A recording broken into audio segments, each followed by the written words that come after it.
Okay, so what we have here is my wife's car, and I want to point to where the compressor is. Okay, let's see if I could do it nicely. Sorry about the poor lighting. Okay, let's see. I want to bring the camera down. Okay, so that's right here. My finger right there. There, that spot right there, that's a compressor, and it is not spinning, as you can see there. Okay, so what we're going to do is I'm going to show you how to check the pressure in a system like this. Now, I am not a air conditioning mechanic for automotive. However, I am a certified air conditioning technician for HVAC. It all operates on a similar concept. Okay, the HVAC and automotive both. So in a air compressor or in an air conditioning system like this, you have to have a certain kind of pressure in there, certain poundage, certain pressure in the system for it to work. Okay, if you see that thing spinning right there, that's my crankshaft pulley. Okay, so if you look at here, that's the low side of the air conditioning system here. That's the low side, basically, that comes back from the cabin into the compressor. Okay, and if you look at here, this is the high side. This is what the compressor condenses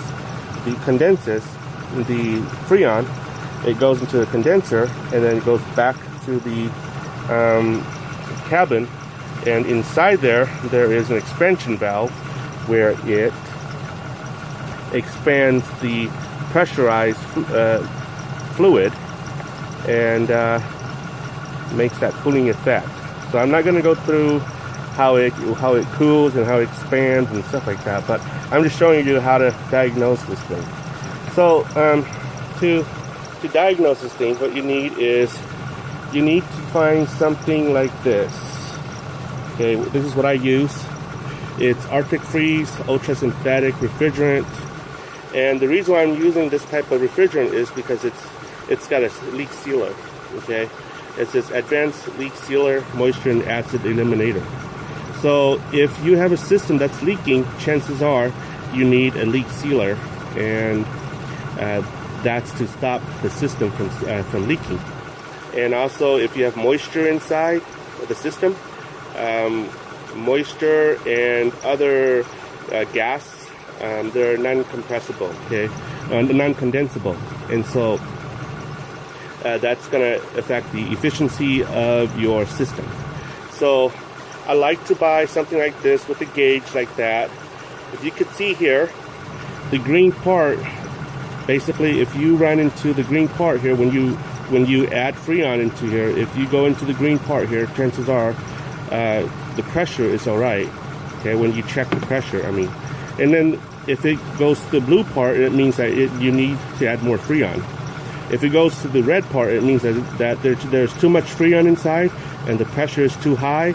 And like blood pressure, you're going to blow a vessel. You're going to blow something in the system. So it has to be within the green part here.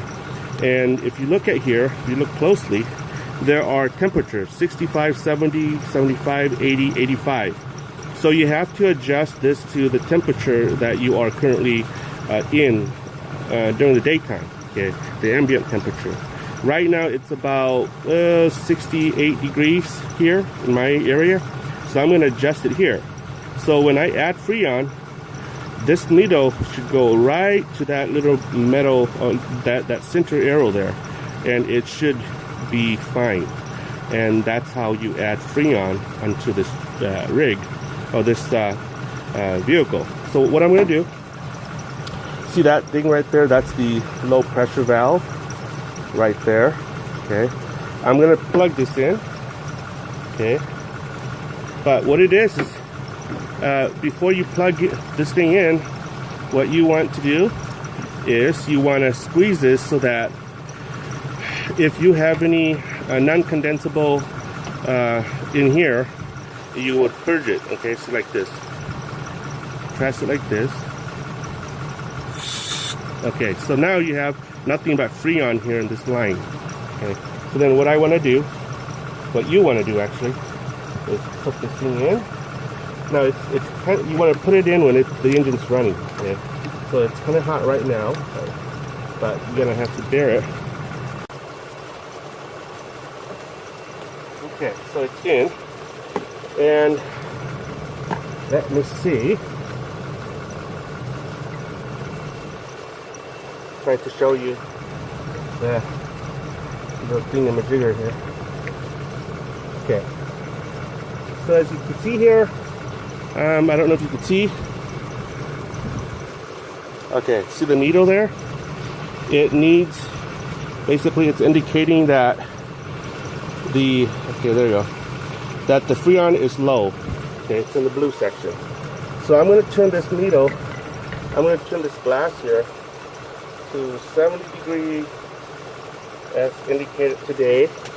It's 70 degrees. Okay, see that needle right there? I don't know if you can see. Okay, all right, so that's 70. See that needle, the real needle versus the mock-up needle, the red arrow. Basically I'm going to pump some Freon in there. Okay, there you go. So it's going in. Okay, see, you can see there. Okay, if you can see there, it's really low. It's actually, it just actually activated the compressor because of the pressure. So I'm going to pump in more Freon. See? Okay. Okay, see the real needle versus the drawn needle, where that's the drawn needle is where I want to put the real needle on. And you don't want to pump constant Freon into it because it takes time for it to stabilize. Okay, it takes some time to stabilize. I can see the fact. Well, I can see the compressor spinning now. Okay, so I think right now it's time to pump some more. Okay, it's just an expansion valve. It's a fixed orifice. It's not a, what do you call it? It's not a TXV. So that's just some HVAC lingo right there. But basically, we need to balance the system, let it sit, let it settle through the, we'll let it travel through the system. And once it's balanced, I'm going to pump some more Freon into it and see how it's taking it in. Okay, see how it's going up, fluctuating. It needs to settle down a little bit, and you just keep adding Freon until it reaches that red arrow that I was telling you about.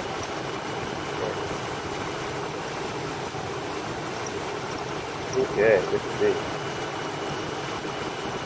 So it's slowly climbing up. Okay. So I'm going to put this on pause. That's the idea. You're going to keep adding water. Adding water. I'm tired. You're going to keep adding Freon into it until it climbs up to that arrow, the red arrow. Okay.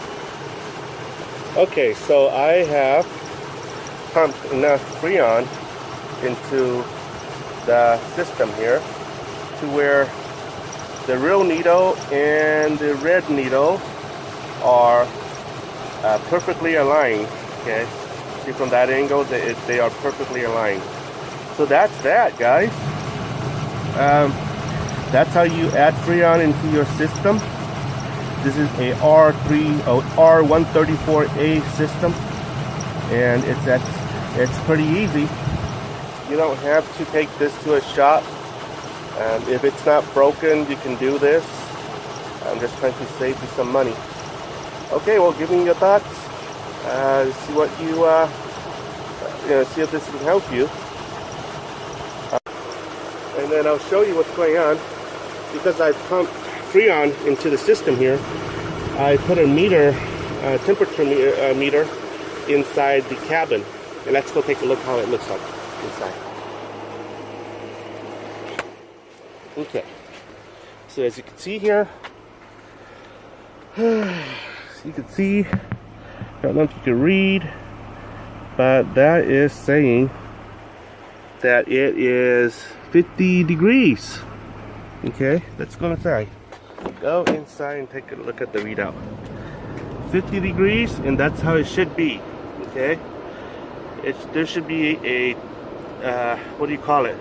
A difference of temperature from the outside and inside about 20 degrees. Okay, so that's how it is, and it's normal. It's running, it's cold, and that's what we want. Okay, so if you find this video interesting or informational, please like and subscribe. That way it'll encourage me to do more videos. Okay, thank you very much. Bye-bye.